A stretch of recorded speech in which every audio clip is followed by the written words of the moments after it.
এর আগের বার যখন এসেছিলাম তখন কিন্তু এখানে মাটি ফেলা ছিল না, এবার এসে দেখছি বাবা এখানে মাটিও দিয়ে দিয়েছে। আর এই যে ঘরের মধ্যেও মাটি দিয়েছে। আর নতুন মাটিতে না সবজি বেশ ভালো হয়। তো বাবা এখানে পালং শাক আর লাল শাকের বীজ ছড়িয়েছিল, এই যে এরকমভাবে বেরিয়েছে। এখনও ভালো বড় হয়নি, খুব বেশি দিন মনে হয় ছেটায়নি। আর কুমড়ো গাছ তো যেখানে সেখানে কুমড়ো গাছ হয়ে আছে দেখলাম, প্রচুর কুমড়ো গাছ হয়েছে বাড়িতে। আর এই যে এর মধ্যেও কুমড়ো গাছ, এগুলো কিন্তু লাগানো না, এমনিই হয়েছে। আর বাবা যেটা লাগিয়েছে সেটা হলো আলু গাছ। এই যে আলু গাছ মানে গোল আলু যেগুলো রান্না করে খায় আর কি। আর লাগিয়েছে পেঁয়াজ গাছ। এই যে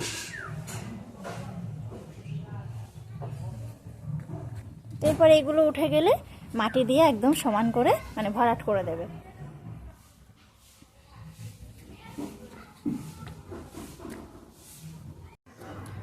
এই যে এদিকে পুরো বাড়ি জুড়ে কুমড়ো গাছ হয়ে আছে, আর প্রচুর প্রচুর ফুল হয়।